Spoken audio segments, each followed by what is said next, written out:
Hi and welcome to another video. I'm here in Santou. Now if you don't know, Santou is the place in China where plastic toys are manufactured, and Santou accounts for over 50% of China's manufactured plastic toys. It's about a third of the world, about $7 billion. And this video actually is like a dream come true to me, because since I've been a very small child, I've been very interested in Lego. But in 1978, the patent on Lego expired, and there are many companies now that produce building blocks. And I've come to Wanghurst factory to see how these building blocks are made. So I'm super excited to explore the factory and see how it's all done. As I say, this is really like a dream come true. And this model I have here, you may recognise it if you're from the UK. This is Big Ben, and this is one of their architectural models. So come on, let's go. I'm really excited. The journey starts with this. This is the raw ABS plastic. So once the colour's been mixed in this machine, this is what it comes out like. And as you can see, this is like a peachy orange colour. And then this will go into the injection moulding machines to actually make the bricks. You feed the ABS plastic into here. So it comes through the machine, it comes into the mould here, presses together, and it releases, and they all come out into the box. And this is how the parts are made. And this machine tool probably makes about 30 at a time. You can see they fit together just perfectly. And they have about 60 plus of these machines with all different components running on them. So this, you can see, is a much bigger machine that's making these huge plates here. This is kind of cool. This presses the chains and you break them off here. How cool is that? A building block chain. Wow, I didn't know that would be done by injection moulding. I'm surprised. These are all the moulds that fit into these machines here. These are all injection moulding machines right along here. These are all the moulds. They will load a mould in depending on what shape of brick they want to make. So these are the guys that are making these moulds with all the skill. This is very detailed work. You take a look at the detail in this, and the tolerance has to be so tight on these so the building blocks fit together without falling apart.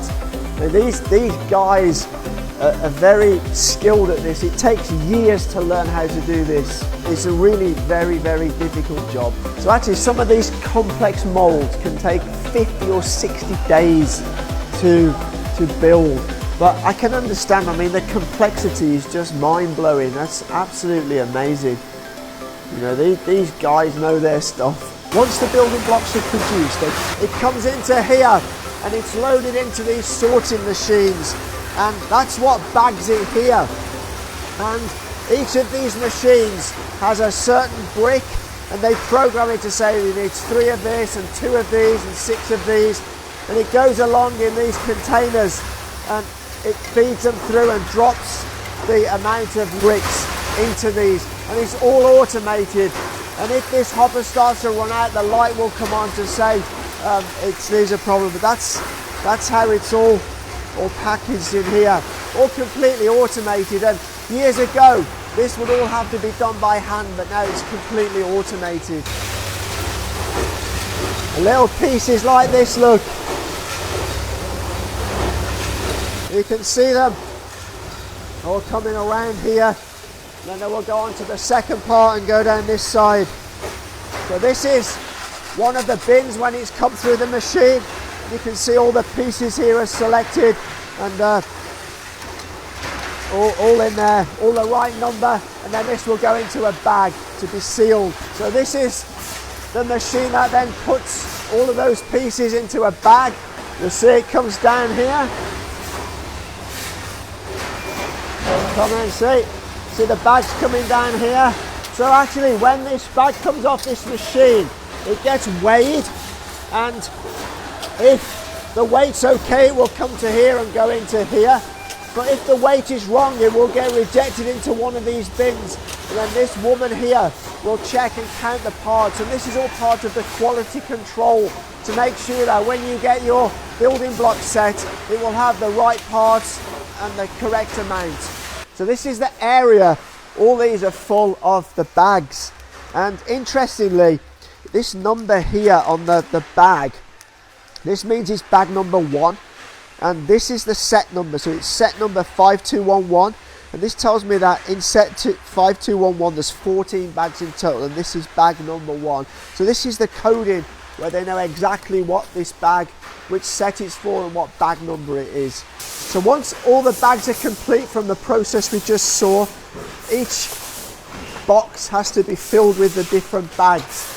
And as you can see, they're coming along the line, the people are filling their bags into the boxes, and then once that's done, the bags come right down to the end. And then it's weighed again here, and this is again another quality control check to make sure the right components are in the box. And then finally the boxes come through this machine to be sealed in this sealing machine, and then this guy on the end, he will put a number of boxes into a carton. So once it's in the box, it comes through this machine which tapes the top. It then goes down this conveyor belt.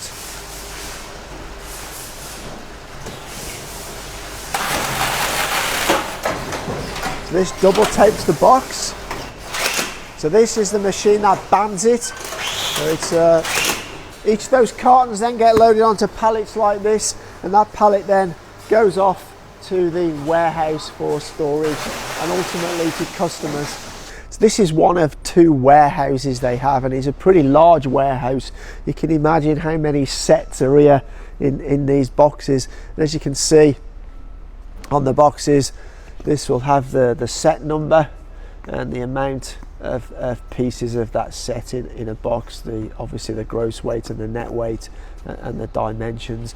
So when customers order for international or domestic customers, the boxes will ship from this warehouse. So right now we're in their retail store, and this looks cool. Just look at this. Wow, they got all their models set out. This is what I want to do in my home. I want to build like a big city, like a Chinese city with all the landmarks in. That's so cool. That's really cool. So this is probably one of the most famous buildings in Shanghai. This is the Pearl TV Tower. Everybody knows that building if you've been to Shanghai. You can see they're all here, look. And this here, this is something that you'll see in many Chinese areas, towns and cities, like the gate to the town. Oh, and of course this is Stonehenge from the UK. Wow. And the Marina Bay Sands Hotel, Singapore. So here's all the famous Chinese architecture. Tiananmen Tower, Palace Museum, the Xi'an Bell Tower, and even they have the Chongqing subway that goes through the building. How cool is that? So this is the largest Chinese architecture model. This is a Tulo house. It's like a community housing. It's not so popular nowadays, but in the older times this has got 3,317 pieces. That's a great model. I'd love to build that. It's really, really nice. Trafalgar Square in London. Wow. And then if you want to see what the largest foreign model is, overseas one, it's the Sydney Opera House, and that's got how many pieces? 2,937 pieces. Again, another great model that is. That's really, really nice. So this is one of the brick component storage warehouses, and they have 8 floors of these. I am just amazed. I have never seen so many building bricks in one place. This is absolutely amazing, and they sell these to consumers and other companies. You can buy, like this one is 0.5 kilograms of lime green 2x4s. and there's literally everything you can think of here. Every component is like little glass bricks here. There's just, man, it's just amazing. You've got grey sloping bricks here. You have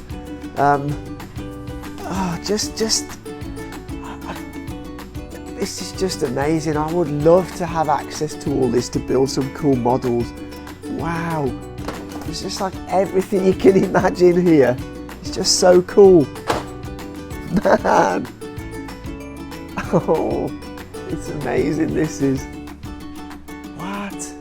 I can't get my head around this. Little different pieces here, look. It's just like, oh my God, it's a block builder's heaven. It's just fantastic.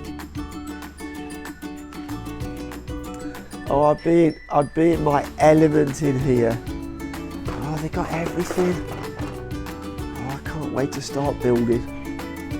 Man, little orange parts there. Oh, it's so cool. That's amazing. So I hope you've enjoyed that visit around the Wanga factory as much as I did. As I said at the beginning of the video, for me that was like a dream come true, visiting a factory where they actually make the building blocks that I've been into all my life. But anyway, I'll be letting you know how you can get a hold of these if you want to in the near future, so stay tuned. But as always, from Santo, for now, take care.